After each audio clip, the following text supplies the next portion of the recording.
TEF, test d'évaluation du français. Épreuve de compréhension orale. Correction. Section A, questions 51 à 58. Qu'est-ce que tu penses de celui-ci avec la cravate jaune? Il est pas mal, mais je trouve qu'il a vraiment mauvais goût avec sa chemise verte. Et celui-là? Bof. Le genre petite barbiche, bermuda et chemise à manches courtes, c'est pas mon type. Alors lui, peut-être? Tu plaisantes? Il est beaucoup trop vieux. On dirait mon prof de français, avec son complet marron, sa cravate verte et ses lunettes. Bon, alors, lui? J'aime bien son style vestimentaire, t-shirt noir, blouson marron, mais franchement, il a l'air prétentieux. Oh là là, tu es vraiment difficile. Je dois déménager dans une semaine, mais je n'ai toujours pas trouvé quelqu'un pour m'aider. Pourquoi tu ne demandes pas à Paul?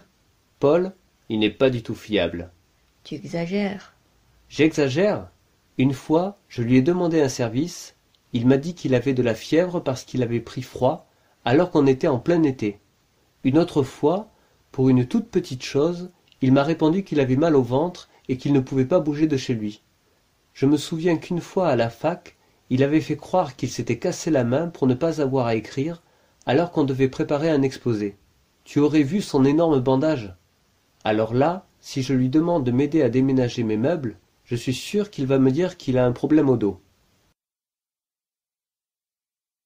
Section B, questions 59 à 70. Message 1. Vous pensez payer trop cher pour Internet? Appelez-nous au 08 15 15 16 16 et nous vous proposerons une solution adaptée à vos besoins. Message 2. Allô Raoul, je t'appelle pour te dire que la réunion est avancée. Elle aura lieu non pas vendredi, mais jeudi à 16h. À bientôt. Message 3. Allô, Ali? Je ne peux pas aller en classe aujourd'hui. Est-ce que tu pourrais récupérer les cours pour moi, s'il te plaît?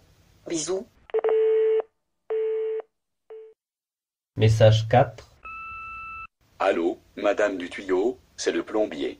Je vous appelle pour vous dire que j'ai un empêchement et que je ne pourrai pas passer chez vous cet après-midi. Rappelez-moi, s'il vous plaît. Message 5. Allô Marie? Je n'arrive pas à joindre papy. Tu pourrais lui demander de me rappeler dès qu'il rentre, s'il te plaît? Bisous. Message 6. Marc, c'est Tati. Où es-tu? Tu ne vas tout de même pas arriver en retard au baptême de Léa. C'est quand même toi le parrain. Rappelle-moi vite où arrive.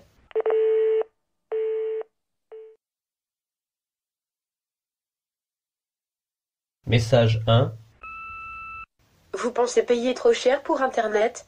Appelez-nous au 08 15 15 16 16 et nous vous proposerons une solution adaptée à vos besoins. Message 2.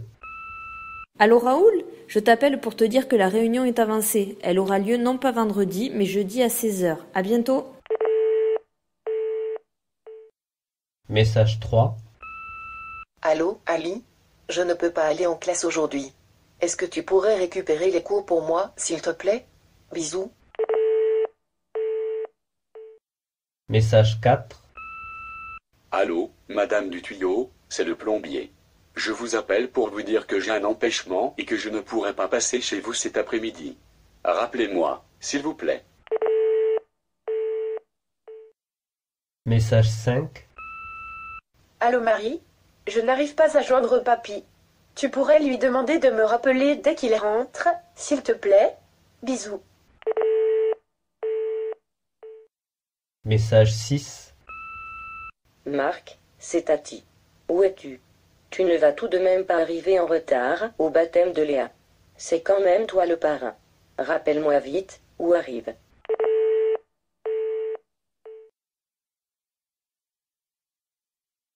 Questions 71 à 78. Message 1.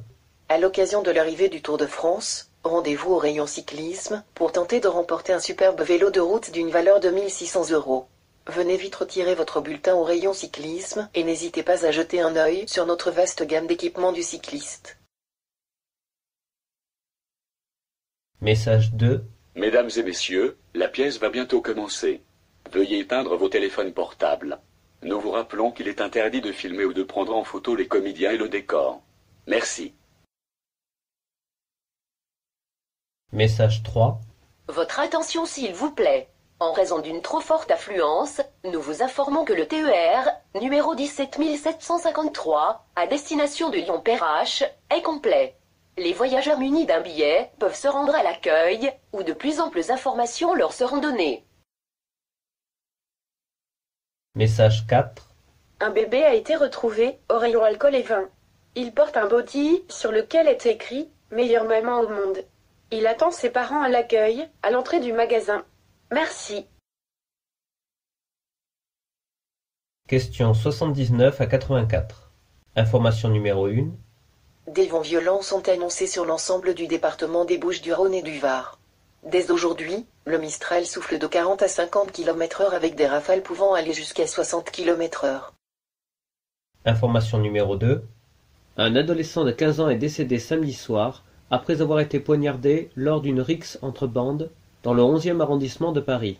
Une trentaine de personnes se sont opposées lors de la rixe qui a eu lieu dans le quartier de la Bastille, rue de la Roquette, entre 19h30 et 20h, selon une de ses sources.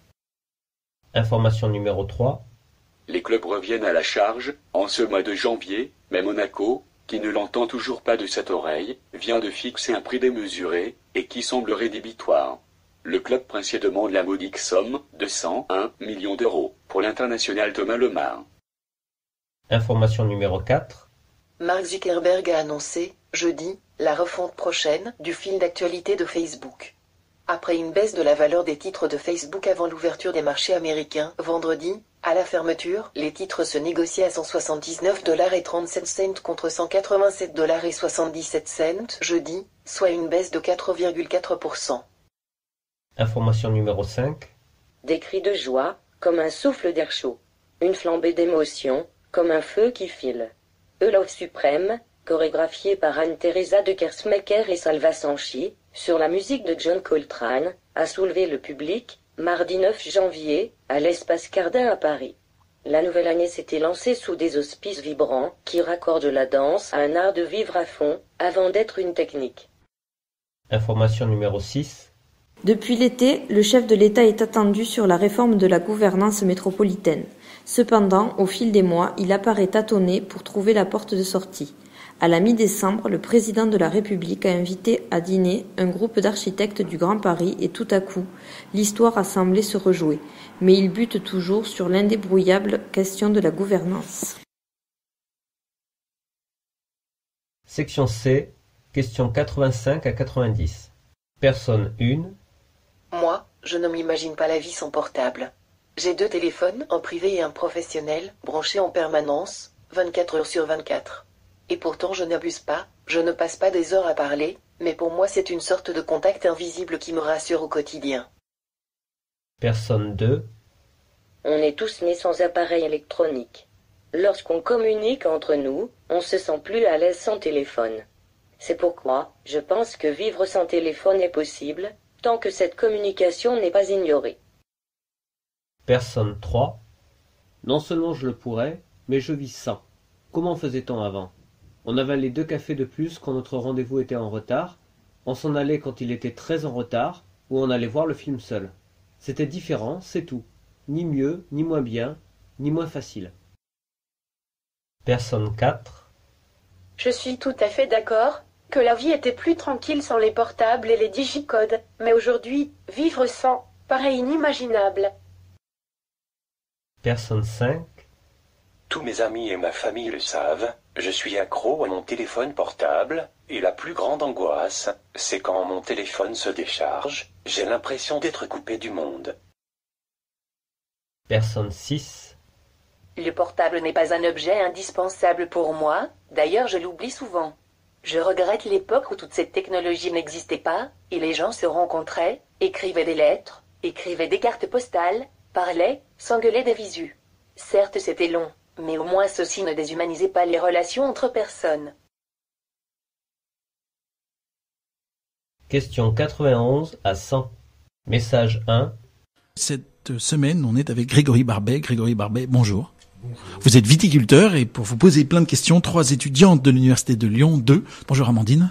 Bonjour. Bonjour Anaïs. Bonjour. Bonjour Amélie. Bonjour. Et la première question, c'est Amandine qui vous la pose, Grégory. Alors naturellement, le jus de raisin que vous avez récolté et que vous mettez en cuve, il se transforme en alcool et c'est un processus naturel. Est-ce que ça veut dire que vous faites un métier de feignant, que la nature fait tout pour vous ? Alors c'est souvent ce qu'on dit quand on reçoit nos clients dans le chai. On a un métier facile puisqu'on met les raisins et on attend que le jus de raisin se transforme en vin. Donc oui, idéalement, c'est un métier de fainéant. Dans le quotidien, c'est plus compliqué. Alors on va continuer sur le métier de feignant et du quotidien plus compliqué. Amélie. Oui, est-ce que vous êtes d'accord pour dire que un vin de qualité, c'est à 80% un raisin de qualité ? Je suis tout à fait d'accord avec ce que vous dites. C'est comme en cuisine, c'est la matière première qui va faire qu'on produit quelque chose de bien ou qu'on fait une bonne assiette. Ça veut dire que vous jouez sur 20%, faites-vous ? Oui, tout à fait. On joue sur, c'est plus sur les directions, mais le gros travail de vigneron, c'est le travail dans la vigne pour produire un bon raisin. Et ça, c'est pas un métier de fainéant. Ça, j'imagine. Mais alors, on va aller un peu plus en aval avec vous, Anaïs. Qu'est-ce qu'une fermentation réussie, au final ? Une fermentation réussie, très bonne question. Une fermentation réussie, c'est quand on va transformer le sucre en alcool.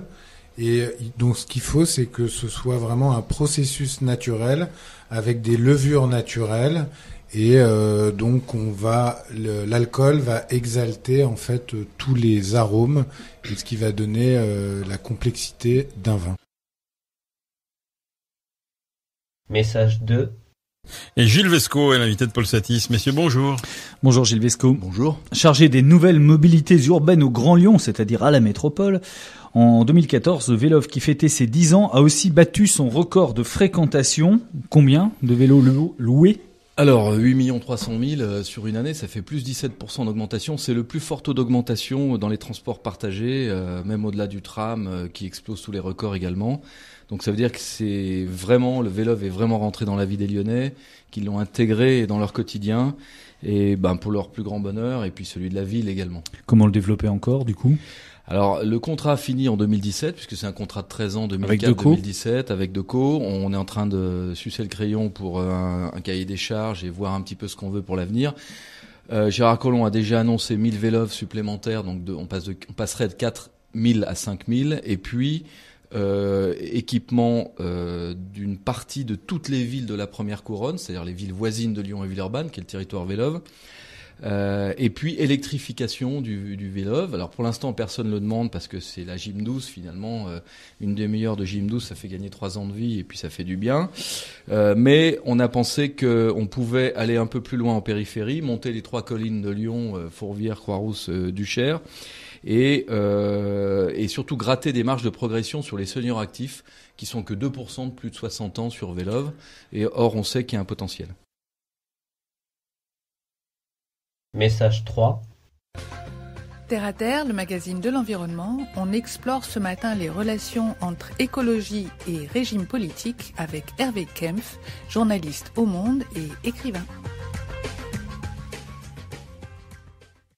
Copenhague, décembre 2009, le fiasco que l'on sait, qui a été abondamment commenté et qui a valu un certain nombre de réflexions extraordinairement amères. Vous citez par exemple Nicolas Hulot, qui dit c'est la défaite de la démocratie.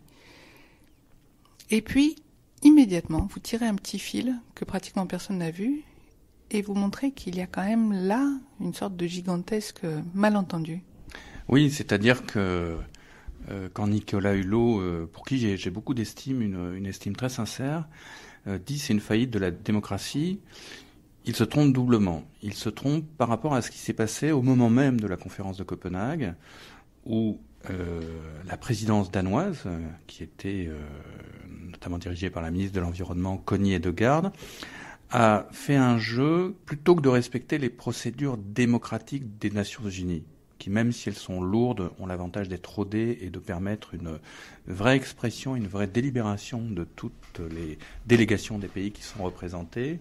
Madame Konighedegaard et le gouvernement du Danemark, qui était donc le pays hôte de la conférence, a choisi, parce qu'il voulait absolument que les États-Unis soient dans le texte final, fait un propre texte en essayant de le négocier un petit peu en parallèle avec quelques pays et en contradiction finalement avec le texte qui existait à l'entrée de la conférence de Copenhague, qui avait été élaboré difficilement, qui était encore un texte lourd, mais qui était quand même un texte beaucoup plus digeste et qui était une vraie base de négociation et qui avait été élaboré par le processus des Nations Unies. Et donc, mais c'est pas ce deuxième texte clandestin, pratiquement clandestin, que Nicolas Hulot appelait la faillite de la démocratie. Non, il appelait tout le processus. Parce que ce qu'il ne comprenait pas, c'est qu'en fait, si la conférence de Copenhague avait échoué, c'est parce que les principaux protagonistes, les principaux États, avaient choisi de contourner la procédure des Nations Unies. Section D, questions 101 à 110. Question 101. Il faut tendre cette toile. Question 102. Le bord est tout prêt. Question 103. Il s'élève et retombe. Question 104. C'est lui le responsable. Question 105. Ce petit rien fait tout. Question 106. Le vin apporte la musique. Question 107. J'habite à Melun. Question 108. Elle a fait son veau. Question 109. L'abbé ne fait pas le moine. Question 110. J'espère que vous allez râler avec moi.